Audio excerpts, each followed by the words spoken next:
saying that love makes the difference. All right, we've got Brad and Sonia from Bryan Insurance with us today for our insurance minute. Is that Tip of the week. Tip of the week. Yes. I'm in here all the time, but You here. tune things out. Yeah, you absolutely got. Yeah, I see how it is. I come up with these great stories and everything. And Now, I listened to... Did I miss? I've been here. Yeah. When did that happen? Oh, sorry. No. Oh. First of all, I haven't asked yet because I haven't seen it yet. How does the Vespa? Yeah. That's amazing. Yeah? Yeah. When are you going to bring it up so I can have a look at it? Well, how about this afternoon? I won't be here. Okay, then I'm I'll sorry. definitely It's my bring it up. Absolutely. So you've got a tip for us. What's the tip this week? Yes. Well, we're going to talk about flood insurance today. I know that, there's a rumor that it never rains in Grand America. We keep missing these.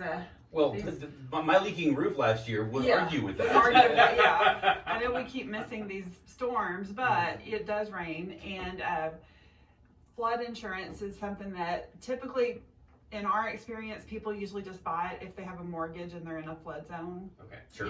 Okay. But you don't have to even be in a flood zone to have a flood. That is right. And so we thought we would talk about that today. Okay. Awesome. So yeah, give me an example. 'Cause I know an example in my own life Mm-hmm. where our house was on a hill Mm-hmm. and we did not have flood insurance, and yet when it rained really heavily, the water ran down the hill and ran into our back door, and we were flooded. Right. But because we weren't even close to a flood zone, we didn't think to have flood insurance. Right. Just as maybe a little bit of an oversimplification, but homeowner's policy, unless the water comes through an opening in your roof, okay, that would be covered on your homeowner's insurance. Right, Okay. right. That's not a flood. That's storm damage. Top down is Right. is homeowner's policy. Right. Got it? But if it's rising water, or like your coming in the example, back door, right. yeah, that's a flood. That's a flood, and not Okay. covered under a homeowner's insurance policy. So, it's something that every homeowner and business owner should at least consider Sure. is flood insurance. Yeah, it seems to be one of those things that you think, I don't really need it, and then it's one of the biggest regrets for homeowners not getting their flood The insurance. most damage caused to property in the U.S. is flood-related damages. Really? Yes, it's the number one. So FEMA and other government entities, the flood program is a government program. It's not a privatized insurance policy, so it's through the government. Right. Okay. So FEMA has a flood map that shows all your floods and all that. So last night I spent several, 30, 40 minutes learning about floodplains and the misconceptions and how it all works. You got to get out more. Yeah, I'm just saying that seems like a very riveting way to spend the evening. But all right. Oh, no, it seems like it's excellent knowledge for your Yeah, job. I'm glad someone's doing it, but I'm glad that I can just call these guys now. So I don't have to sit down with the flood maps myself and go, well, let's figure this out. No, I'd rather watch Hamilton. What did you find out? So what do you think a 100-year flood plain sounds like to you? What does that sound like? A 100-year floodplain? Yeah. It sounds like a flood happens every 100 years in this area. That's correct, but you're totally wrong.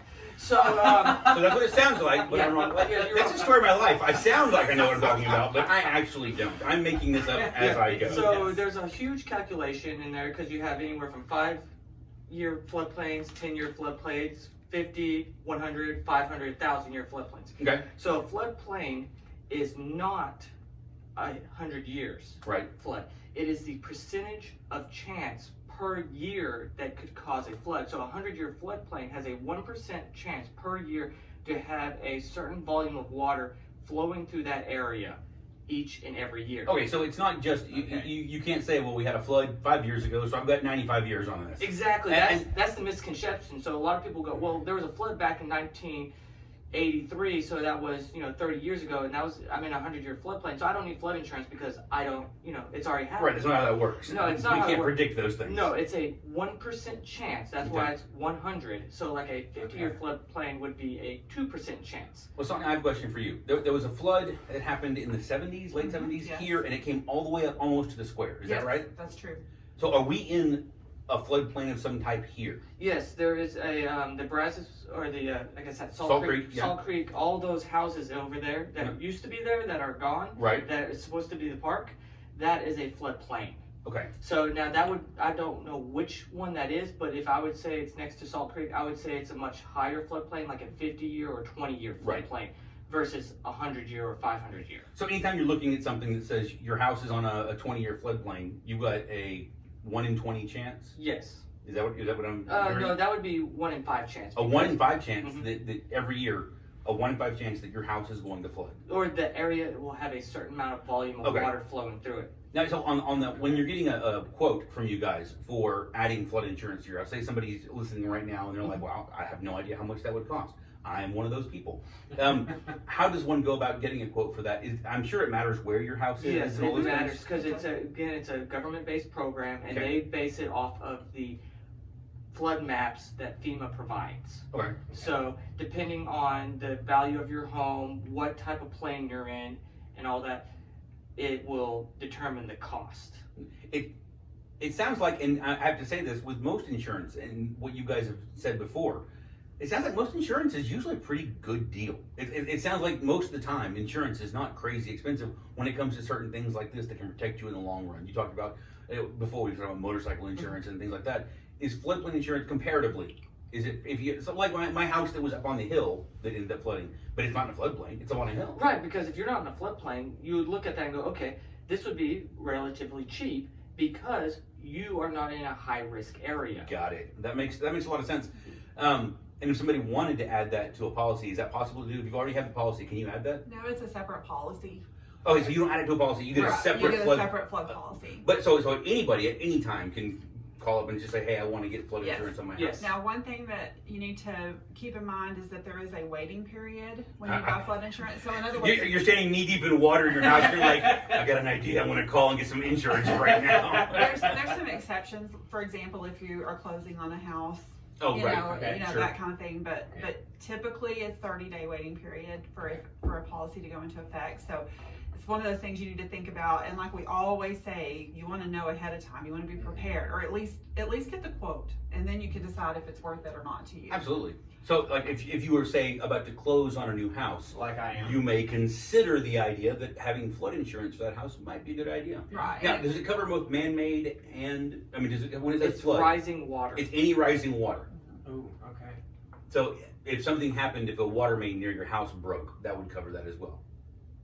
Yes. I guess it depends on the situation. I understand. That's a It weird does. hypothetical. It depends on- I know that it you're depends on going to the look at that and be situation. like, well, okay, hang No, on. that sounds like the person who owns the water main. Okay, Yeah. right. So I'm not trying to hold you guys to anything. I'm just trying to make sure that I understand better, so that when our listeners are hearing this, and if they want to call in and get flooded, they know what they're covered for. I've learned a lot from you guys. You know, if you hear about things that, you know, the insurance tip of the week, you don't Yes. think that's going to be written. Truthfully, this has been some of the most interesting stuff that I've gotten to do. Well, so I took a class one time on fraud, insurance fraud, and they showed a video of one of the hurricanes, and all the houses were underwater, you know, Right. about halfway, and there was just one burning to the ground. And they're showing, you know, the helicopter flying over and taking video, and there's just one just burning up in the middle of a flood. Huh. Remember, fire is covered. Flood is not.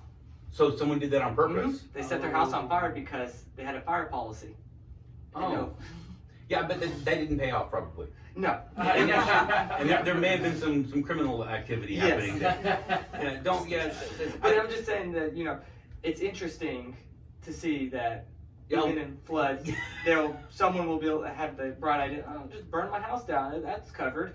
I mean, I admire their try, their attempt. I don't know. Yeah. It's- they're not giving up. Hey, if someone wants to call you and get a quote for flood insurance, how do they get a hold of you guys? Okay, you can call us at 940-549-2525. You can come see us, second floor Sierra Bank Building, or visit us online at www.brianins.com, and that is Brian with a Y. All right, thank you, Brad and Sonia from Brian Insurance. Thank you. Hey, almost as good as not quite. Almost. Almost. We're not